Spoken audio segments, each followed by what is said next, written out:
How are you? Tired, tired.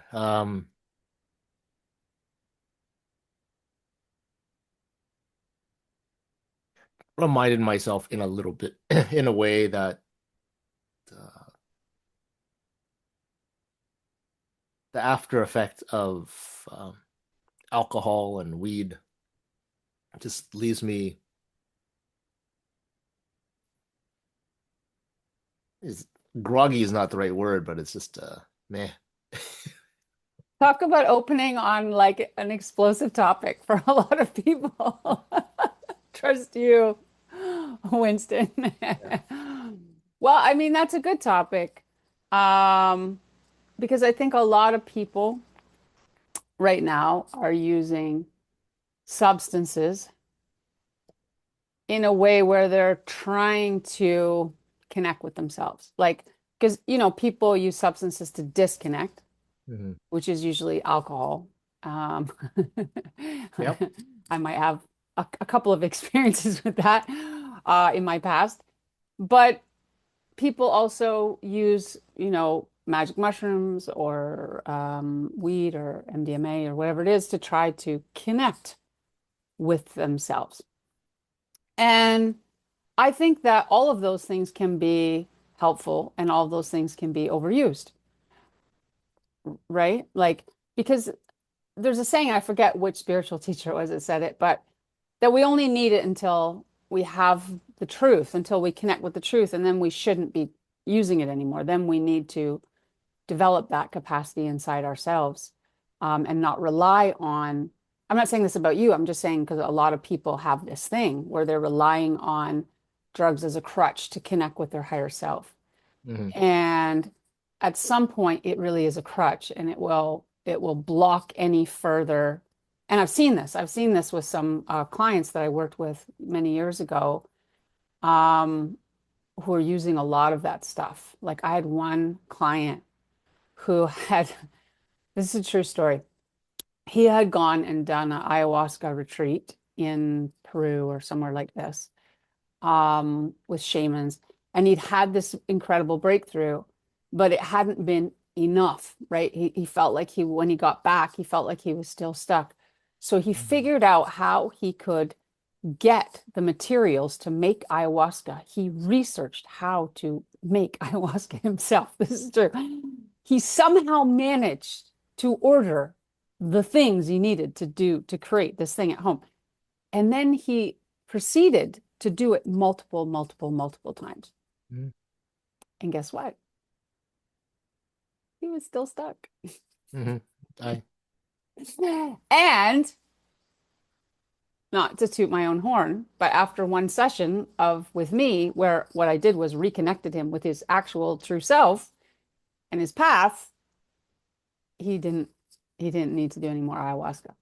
So like ayahuasca showed him that he had the capacity to do these great things. It showed him that life is about so much more, as you know, like because you've seen it too. Like the magic is insane. You can't even describe it to people. The magic that you can experience. But the magic is not the point. And he got hooked on the magic, thinking somehow that was going to get infused into his life. But Mhm. actually, what's magical about life is just existence, right? Like what's magical about life is just this taste of this cup of coffee or this conversation that we're sharing between two humans and being tired and being human. That's amazing when you're a spirit. it's uh, it's no coincidence, I guess, that you bring it up. I know people like that, myself included. I did one ayahuasca journey, one DMT journey. I actually have no desire to do it. Like I did it. It was amazing. I got to experience what I was meant to experience, and now there's just no desire whatsoever to do it again. It's like, oh, it's done, it's done. Yeah. But prior to that, um, I would use psilocybin uh, as my as my tool. Um, and I would go deeper and deeper and deeper. And I would tell people I'm doing it to go find the trauma that's hidden in the depths. Like I want to Mm, heal as much mm, as possible, yeah. which sounded like a great quest. Right? Yeah, it sounds very noble. Yeah. And I was compelled to reach out to a few spiritual friends. And my friend Tien, we sat down and he asked me, um, what are you looking for? And I told him I'm looking for the trauma and everything. And it's one of those, you probably understand this. Like he's holding space and I'm just talking, and then I basically answer myself. Right? So he held space, and what I ended up seeing was I was constantly in motion. Mm, I was seeking, looking, doing. And then he asked, have you ever stopped? And as I sat, like I knew the answer, but I had to sit there because the mhm. part of me didn't want to answer it. The answer was no, I've Right. never stopped. And then I eventually said, no, I haven't stopped. And then he asked, what would happen if you did? And I had to sit with that question because I didn't understand where the question was coming from, because when I heard it, it like three perspectives popped up, and I go, well, if Yeah. that's happens, then then something's not right, not right, but there's more to this question than Yeah. it's coming at me at. So as I sat there with him, I realized I've been seeking for so long. I really kind of got lost as to what I was, the true nature, like what's that desire, Mm. like what, for example, kind of like what comes to me is like Forrest Gump running. He just started running, and it's like why are you running? And he goes, well, I'm done, and then he just stopped. Right? Same thing. I was just constantly just searching, but what are you searching for? Like But it's there was normal. nothing wrong with him running. I mean, if you think about the movie, the amazing thing about that segment was that he was just doing what he felt like doing. He was just trusting himself. He just felt like running. Yeah. So he ran. And then people joined. The hilarious thing is that people see someone just doing something and they thought it was part of a movement. So they all joined him. And then it was like such a great story about basically the stupidity of humans and how we all follow somebody else and we don't even know why we're following them. And suddenly they're like, yeah, I'm done. And they're like, wait, where's our fearless leader? Like, shit, now I'm by myself. And like, what the hell? That was so hilarious when he just walked away. So Oh. why? Yeah, to go look at it, I understood I was looking for the trauma and pain. And then as I slowed down, I never took a moment to acknowledge how far I've gone. Mm, So I was just, it's like, okay, it's like you get to this milestone. Well, where's the next mile? Where's the next marker? Where's the next marker? And it's constantly looking forward to the next marker, yeah. the, the next hidden bit of trauma, well, whatever it is, and to go, okay, and keep going and keep going and keep going. So in that moment, I stopped. I took a breath. And I turned around and looked. Um, it was it was an emotional moment where it's like, um, what am I looking for? Really, what am I looking for? And then I started peeling through the layers, and then I saw it, not good enough. Mm, It's like it was just hiding underneath there. It's like there's always more trauma to find. There's always more healing to do, and until you do all of it, which is impossible, uh, yeah, it it is. you're not good enough. and then it and then when I saw that, I took in a breath, and it was just this, the whisper goes that it's never good enough. And Mm. then I stopped. It's like, no, there's nothing wrong with me. You found the shortcut. You found Yeah, the there's nothing shortcut. wrong with me. And then when I sat there, it's like, oh my God, it's like just everything just melted away. Just like Forrest Gump just stopped. It's like, okay, I'm done. Then turned around and stopped. And ever since then, I stopped seeking and Mm. just started being, because there was nothing. As that storyline unfolded and unraveled, it was this vision of there was nothing, like Winston got conditioned to believe that there was something wrong with him, so he Yeah. went out of his way. It's like it's a perfect vessel, and he's been told that there's a break in it, a crack in it that you have to fix, and he went mental looking for something to fix, but there was nothing wrong with him to begin with. So it was this never-ending quest to find an imperfection that never existed. Well, and you'll find what you're looking for because the universe is like life is a game, and whatever you're focusing on, you'll see more of. So, if here's the problem with focusing on, I'm going to heal all my trauma, is life's going to keep showing you more because you're like pursuing it because you've put your attention, because what's powerful in our lives is our attention, because we're spirit and human body, our attention is our power. If we're putting all our attention on this idea, I have trauma, I need to heal it, where is it?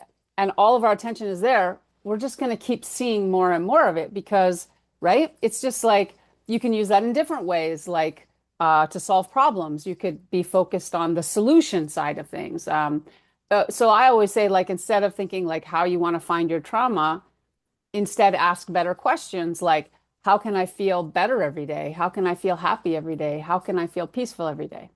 I'm not saying that for you because I know you already know all that. I just mean for anyone listening, because people are always like, well, what's the answer? Because I have all this trauma, right?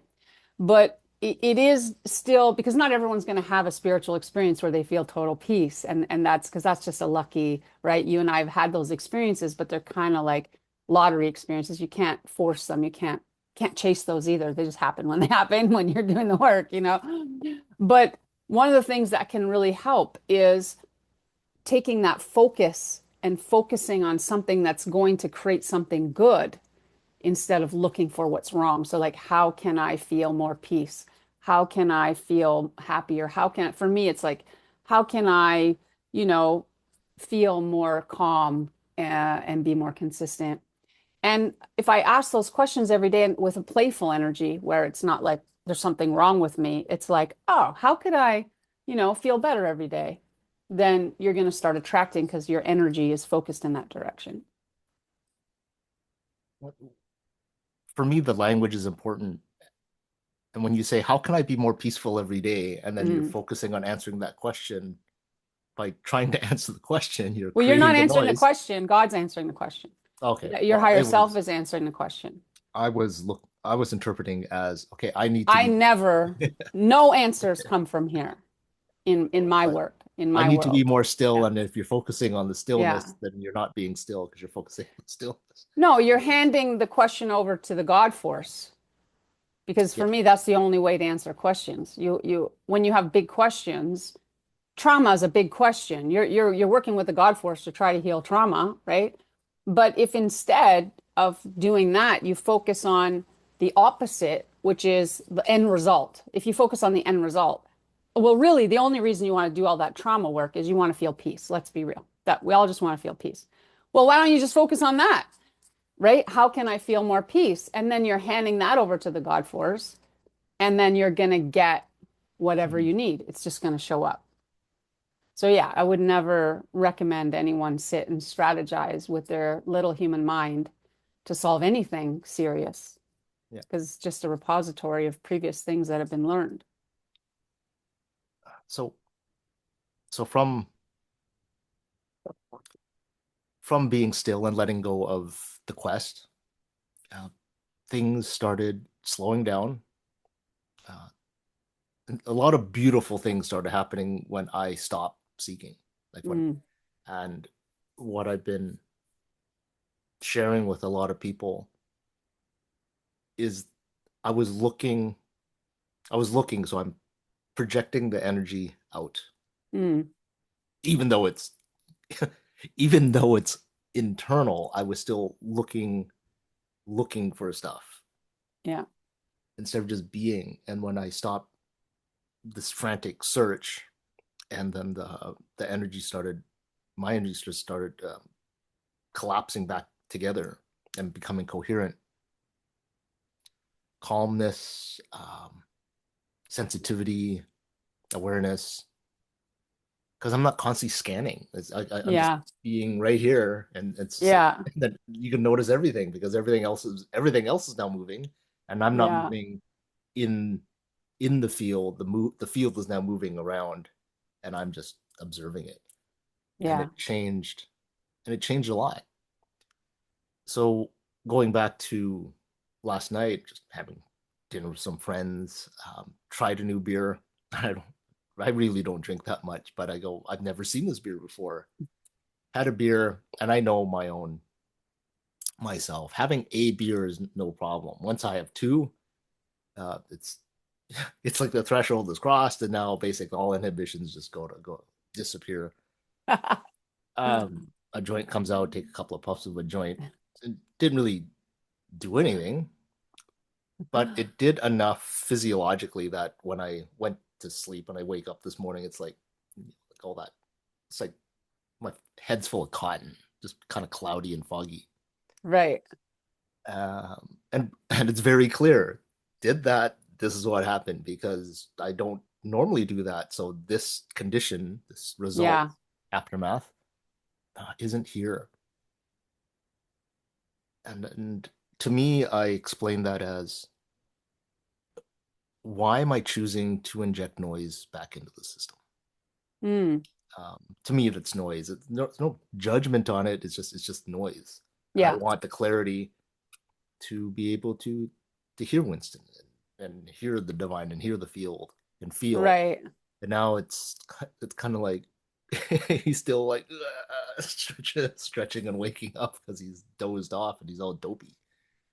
Um, and it's gonna take a little bit of time for that to wear off, and I get it, but it's like a little gentle reminder that don't eat it.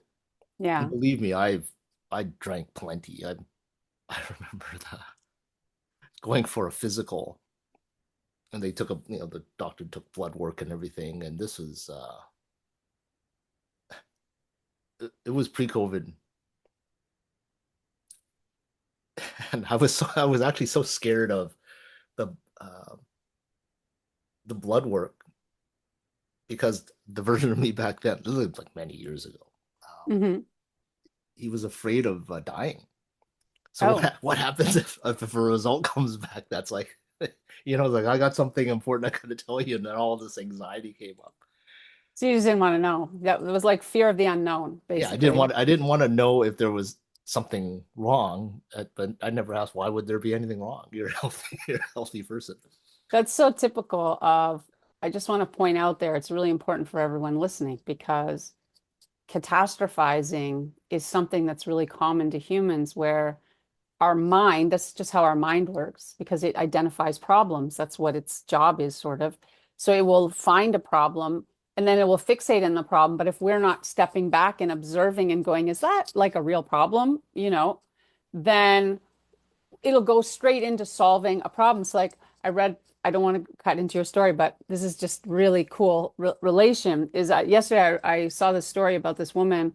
She said that her brain, she was flying in a plane and her brain went straight to, okay, what if we crash? Okay, there will be sharks. What's my plan for the sharks? And then she found herself spending 30 minutes literally researching how she would survive being attacked by sharks. And like, Right.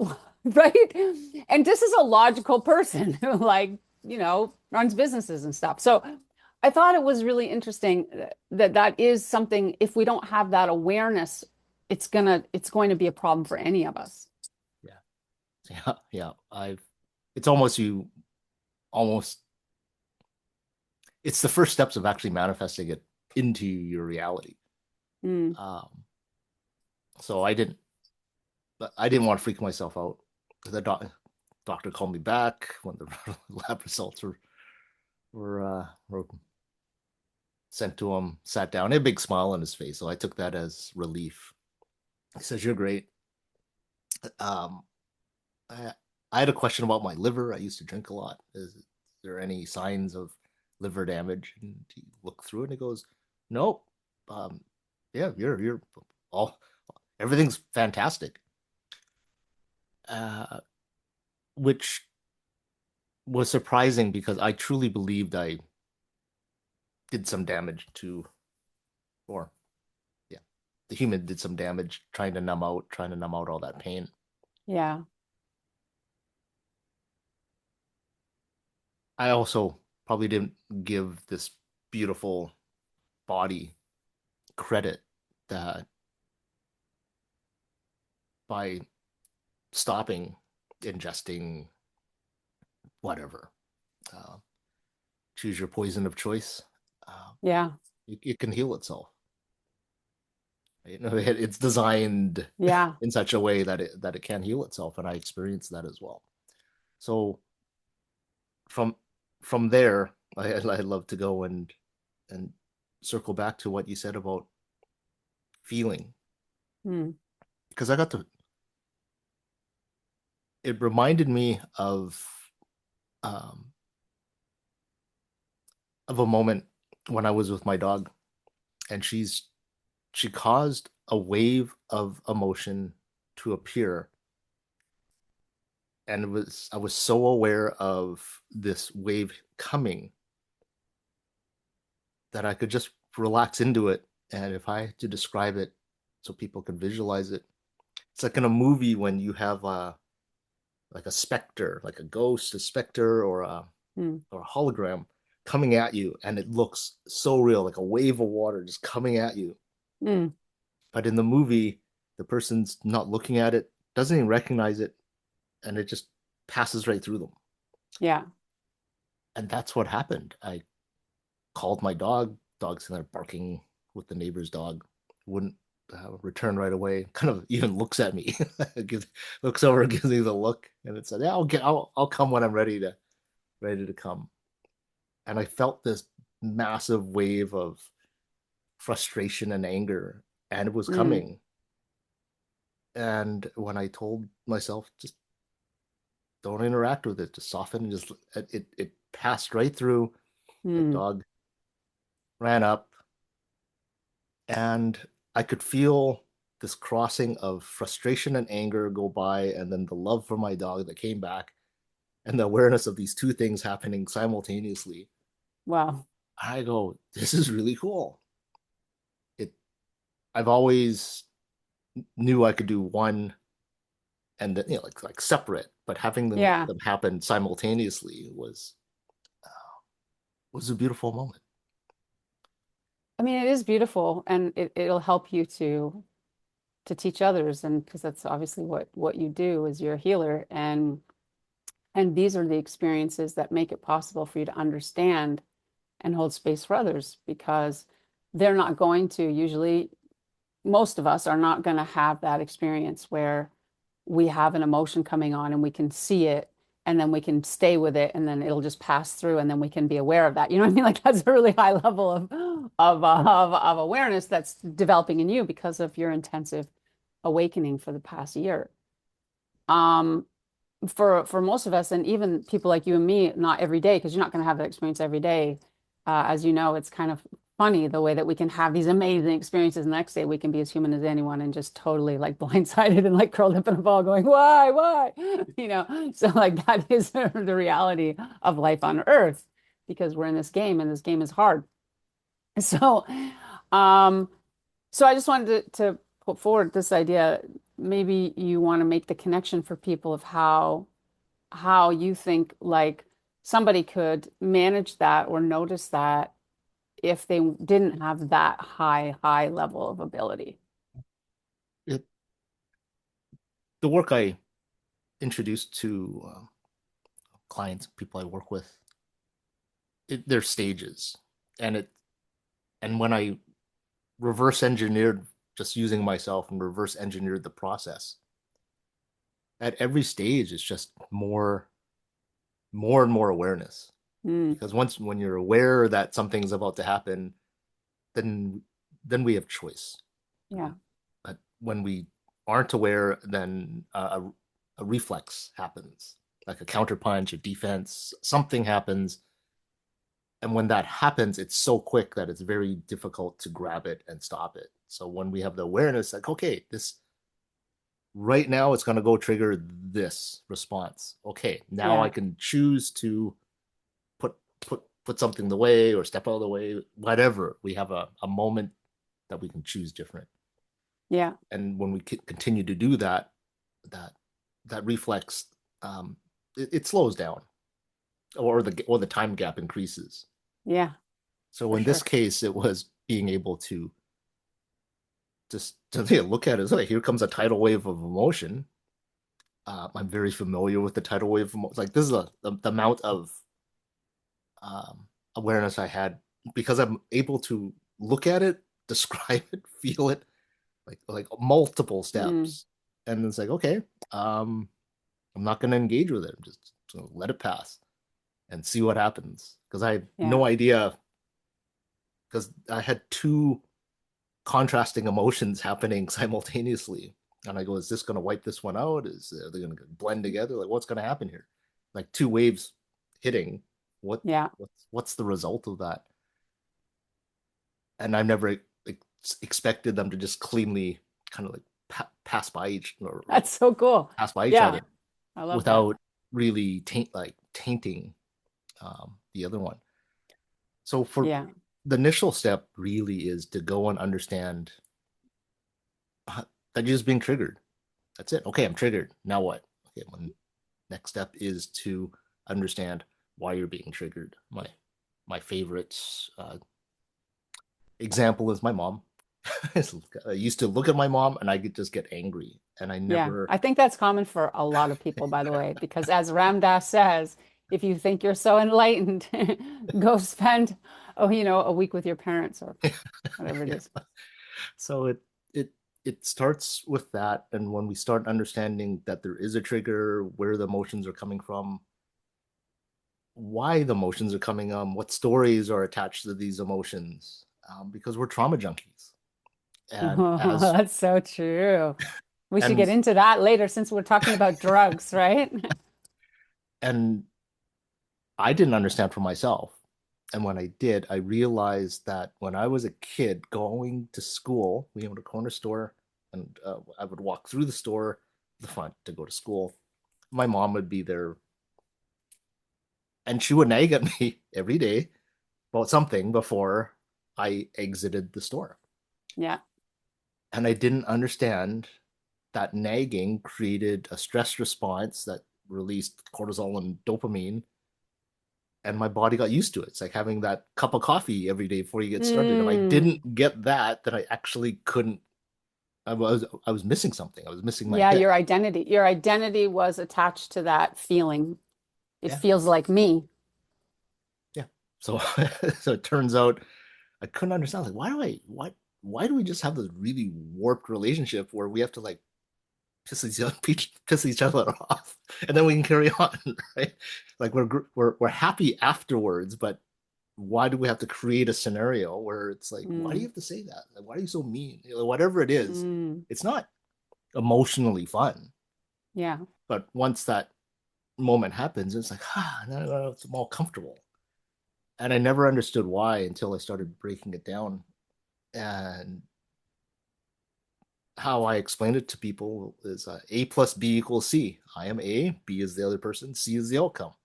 If nothing changes, the outcome's always the same. I Hmm. can't change another person, so I can only change me. So as Yeah. I change, the outcome has to change. It doesn't mean it has to change positive right away. It can go negative first, but it's Yeah, going to often be it different. does. Yeah, that's It has right. to be different. And Mm. that was my commitment.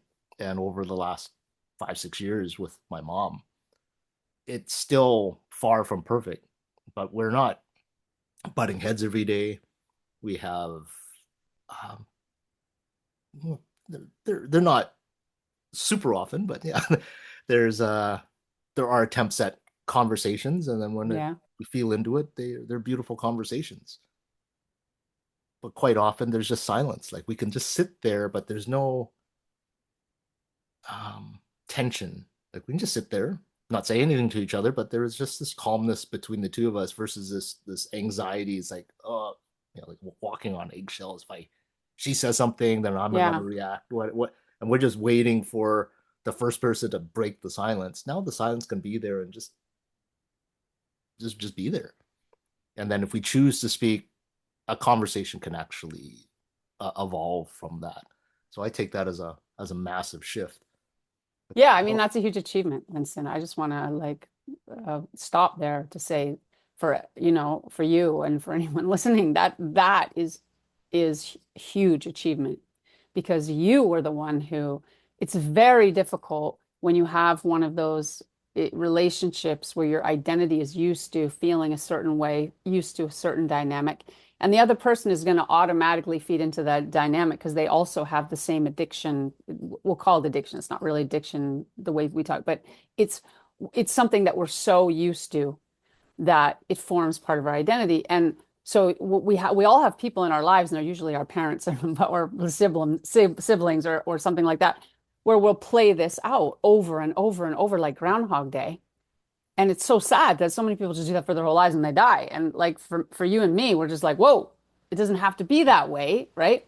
You can start playing with the game. You can start, hey, what if I said this time? Or what if I took a deep breath? Or, what if I went for a walk and came back and tried again? Or and you it's like a game, like Groundhog Day. You try a bunch of different things that weren't there before, you know, and and then little by little you begin to notice, oh, this works better. This doesn't work at all. Oh, this made things much worse because I did the same thing because like 5 years ago because of COVID I came to help my parents.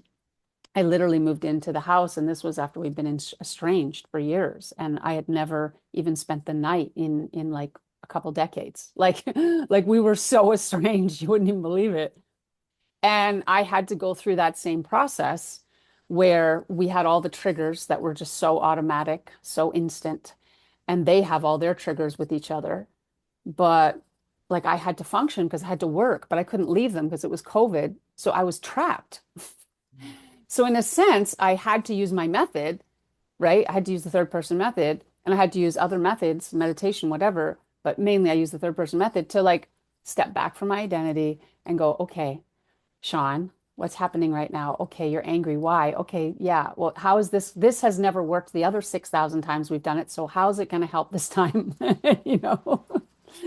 But it still takes time because like you identified, it's a freight train. It comes in so that response is so automatic. It's like a superhighway in your brain, right? It is. It's a neural pathway. And it's like a freight train.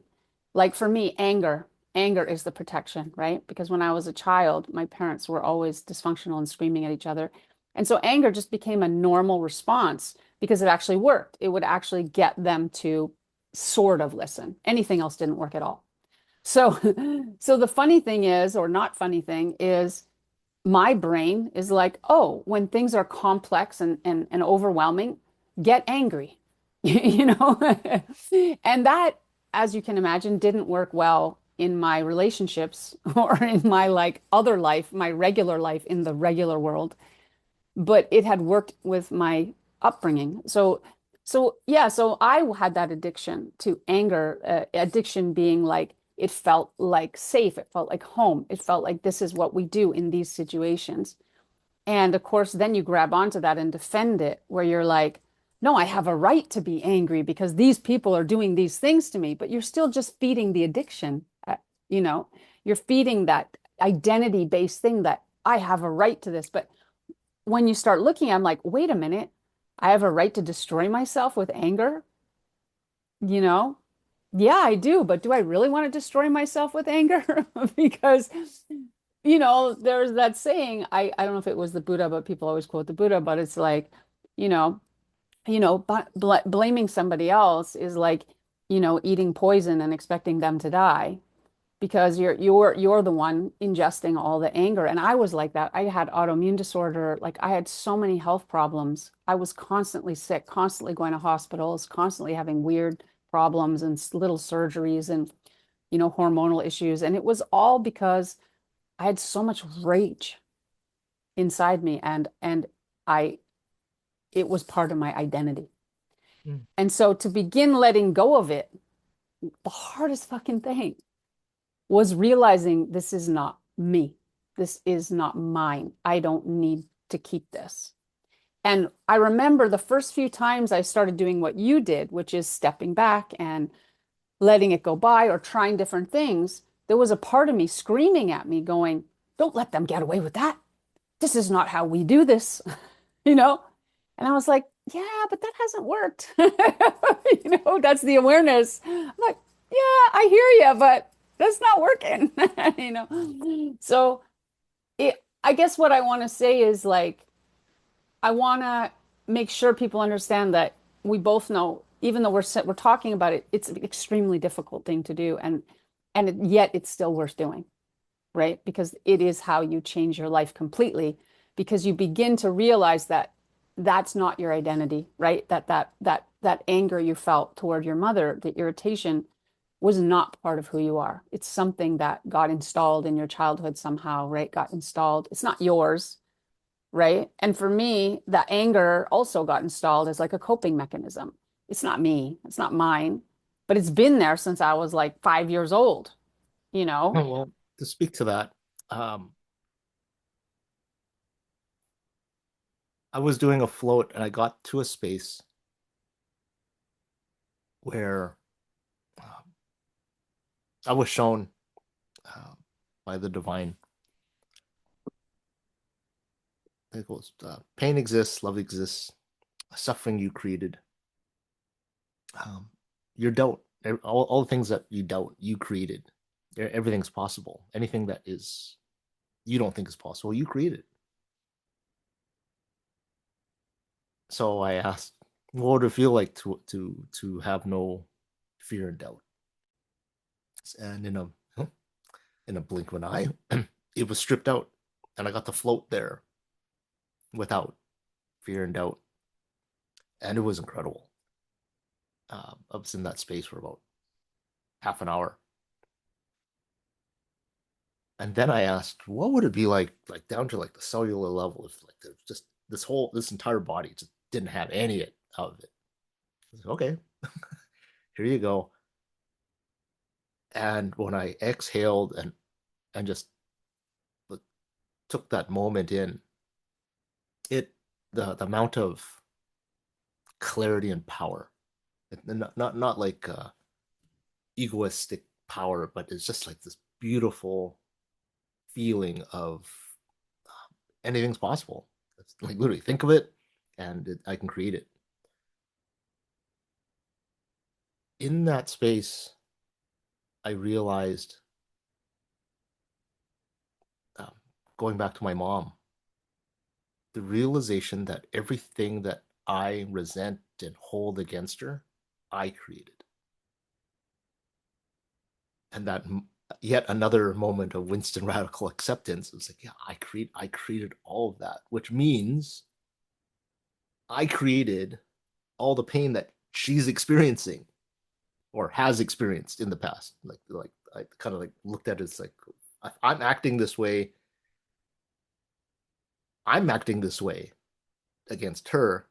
So if I stopped acting this way, then this wouldn't happen. But why would I act this way? And I just kept rewinding it right to the beginning. I'm like, and then all these stories just sat there. And I go, I wrote that story. Yeah, it sucked. This moment happened. I get it. This moment happened. It didn't, I don't think it should have happened, but it happened. And I wrote it, made a story about it. And then I brainwashed myself into believing that this was true for whatever reason.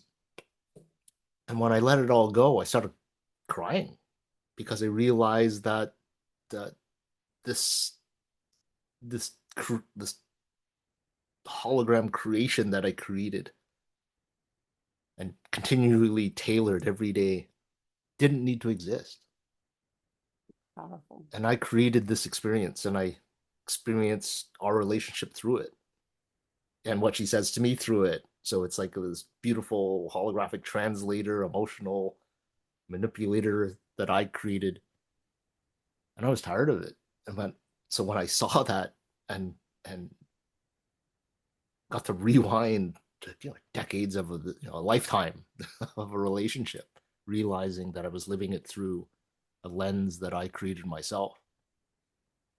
I asked, what would it be like to experience an interaction without this? Um, it's crazy. it's like it was absolutely crazy. Well, And that's that beautiful.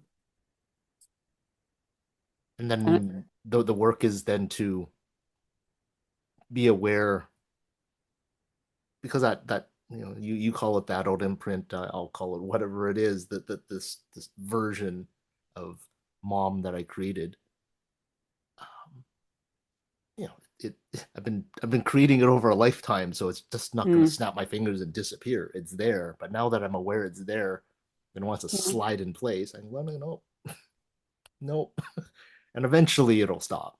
But it's the awareness that it's there, that it exists, and then now I can choose to speak through it or not. yeah. I mean, I would add something there because I think there's a dangerous thing in there for a lot of people, not for you, but for people listening. And this idea that we created that.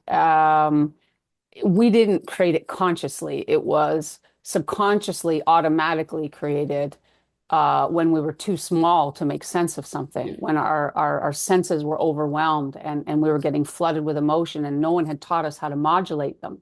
And we deserve to have people who help us with modulation. We deserve to have people who hold empathy for us. But unfortunately, we live in a world where a lot of our parents didn't learn that either.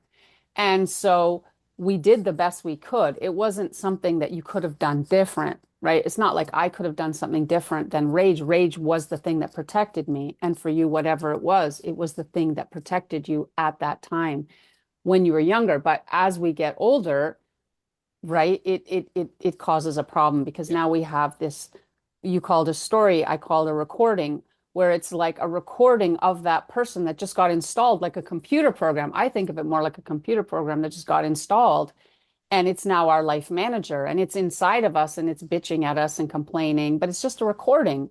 And so awareness, going back to awareness, which is something that I know you do a lot of work around.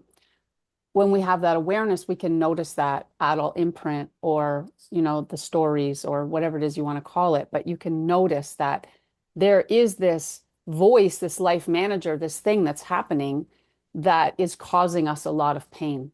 And it's not outside of us, as you just stated, it's inside of us, right? It's not outside of us. And that was a huge realization for me too, that came from doing a lot of meditation retreats and whatever. At some point, you realize, oh shit, this is me. This is my stories creating this. And that's a hard place. Like a lot of people are not going to be able to get there very fast because it's a hard thing to take absolute accountability for your own peace. It's a hard thing when really bad things have happened to you. And I had a childhood full of chronic abuse of every description. So I totally understand that a lot of people would have a resistance to seeing that because the thing is, those bad things happened and they weren't okay. Nobody had a right to do bad things to you, right? So that is true.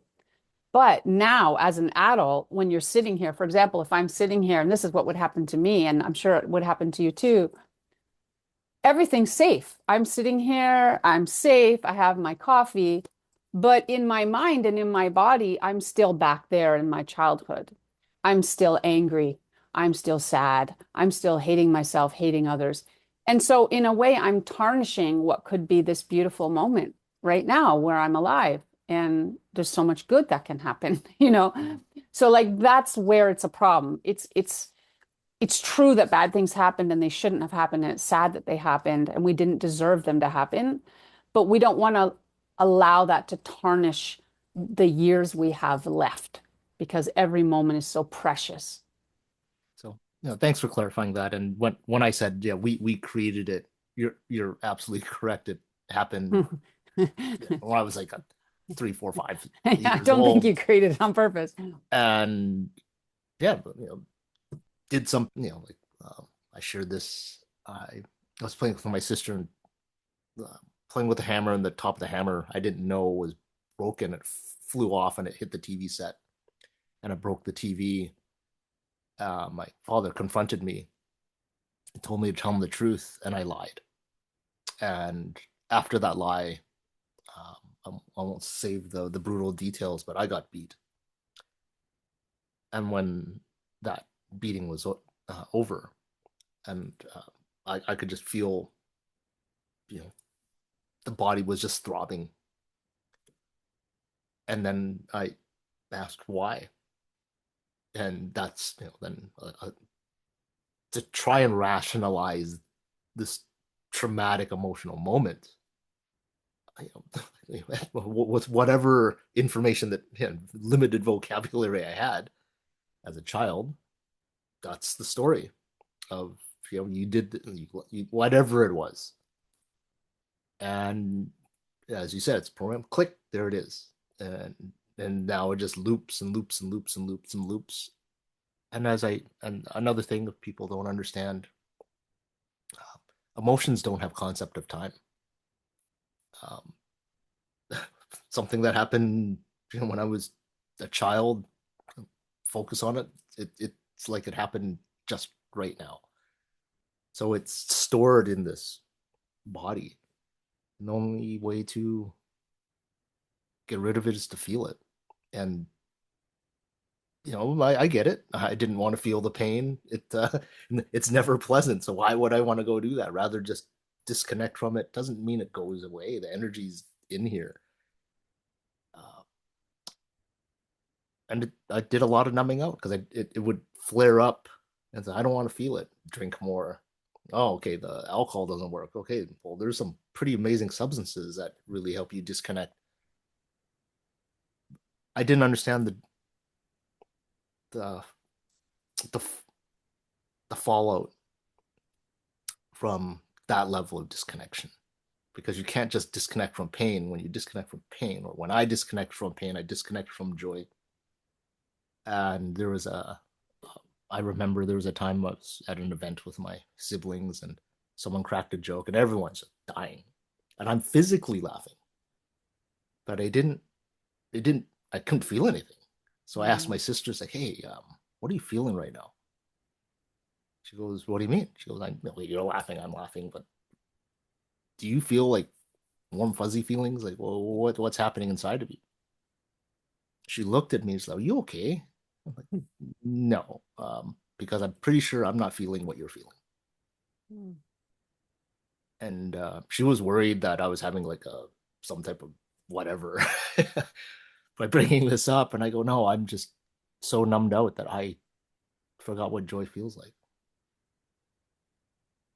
And she just looked at me like dumbfounded.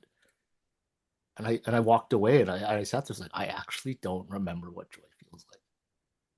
And I was in that space for many, many years until I stopped numbing out, and then the emotional range started coming back. But it was a very, very weird flat. That's the best way I can describe it. It's a very flat space, and I would tell the stories, and I never knew how many hints I was dropping out. Now that I would tell the story that my guide feather, she came into Winston's world and she brought color into his world of gray, right? Mm-hmm. But why would I describe it like that? Like I didn't even know I was describing this flatness.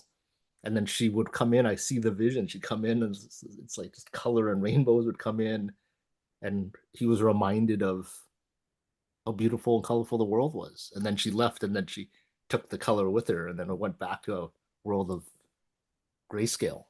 Who is this person that's entering your world with a feather, just for listeners? Oh Because no, Feather. I think it's going to be very confusing. Feather is someone who I met, and she was the guide that was sent to me to help guide me during my awakening Okay. 8 years ago. Okay. Very In this world or the other side? this world. Okay. Okay. Physical world Yeah, person. this physical world, and I can share that story another time where Yeah. I a moment came. I was a She sat beside me at a restaurant, and I looked over, and I heard talk to her, like a booming voice inside of me said talk to her. I looked at her and it's like, mm-mm, not not happening. Like she was beautiful. And I had massive self confidence, self worth problems, and I'm not gonna put myself in a place of rejection. Mm. And then it was like a super loud voice, like every cell in my body said, "Talk to her." And I introduced myself. We had a conversation, and everything unfolded from there. And I look back after we shared stories that she wasn't even supposed to be there. So it's like one of these things when we tell both sides of the story of how two people ended up in the same spot. But it was up to me to follow that guidance. Trust Otherwise, your higher self, your that whatever you want voice, for me, that higher self intelligence, which is always trying to guide us toward our highest path. And we only have a few minutes left on this topic, so I just but I love how you circled back to it. And one thing that I wanted to state was something that I saw from outside that is beautiful is how you explain what it feels like when we're disconnected from our true self, and it's a deadness, it's a numbness, it's not necessarily depression the way that people talk about it where you want to end your life. It's just like like things are like slightly numb or slightly disconnected or slightly muffled, right? And you're not able to feel things at their full intensity, and you can see other people feeling them. I used to have that experience. You'd see other people feeling joy and you'd be like, I don't think I feel what they're feeling. Why am I not feeling it? But it goes back to what you said, that awareness is still the key. You had the awareness. You were still rising up into that higher self place, that higher perspective that I think is so important to go, hey, why aren't I feeling that? And then you actually had the courage to talk about it, to ask about it, to look at it. So I think that these are the steps in this is like, we need to have the awareness that you've talked so much about, but we also then need to be willing to move forward on it, to act on it, to question, to have the curiosity or the courage to explore it. So like awareness, courage to explore, and then help. So you reached out, you start listening to your higher self, and your higher self guided you to this person. And then you were able to take this third step, which was to reach out to somebody who might be able to help you. But you didn't do that up here, right? You did it all from here, from your gut intuition, from your higher self guidance. Is there and anything you want to add? We have 4 minutes. yeah, Yeah. what I saw when you shared that, the key part of all of that is feeling safe. Yeah, it's like find someone that you feel, well, in this case, it was my sister, but whomever it is, if you don't feel safe, the armor's coming on, the defenses are coming up, you question yourself because it's scary. I'm not gonna, don't believe that in those moments that I wasn't terrified of just running away from it. It's daunting to face all this stuff. So we need um, we need people that we feel safe, that we can open up to, and then when we have that moment, so okay, I'm safe, nothing's going to happen. I can share a little bit. Then we can start building a a new pathway, doing things different, and then realizing by stepping out of this dysfunctional comfort zone that we created, that when we step out of it, that we're not going to get hit by anything or crushed or Mm. criticized or whatever, and then we have to retreat back in. That it's safe to poke your toe outside, and that's it. That's all you do. Just put your little pinky toe out and then pull it back in. That's it. Done. And yeah, we can chat about that next time.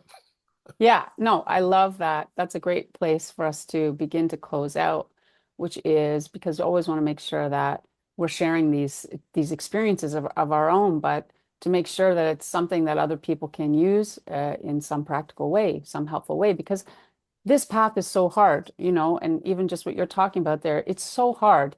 And I think a lot of people, spiritual teachers, like to show you the other side. They like to talk as though it's easy, and they're talking about where it is when they're on the other side of like years and years of dark nights of the soul and hard work, and they're probably just talking to you during a good moment, and then the next day they might be back in their dark night of the soul, and they don't want to tell you about it. And I think that we need to tear the veil off of that, And Winston and I would both really care about sharing the truth and showing all the different parts of ourselves and the journey, and that it's okay to feel crazy feelings. It's okay to feel anger and rage. It's okay to feel sadness. It's okay to feel numb. And there is a way forward. You're not stuck, right? Yeah, absolutely.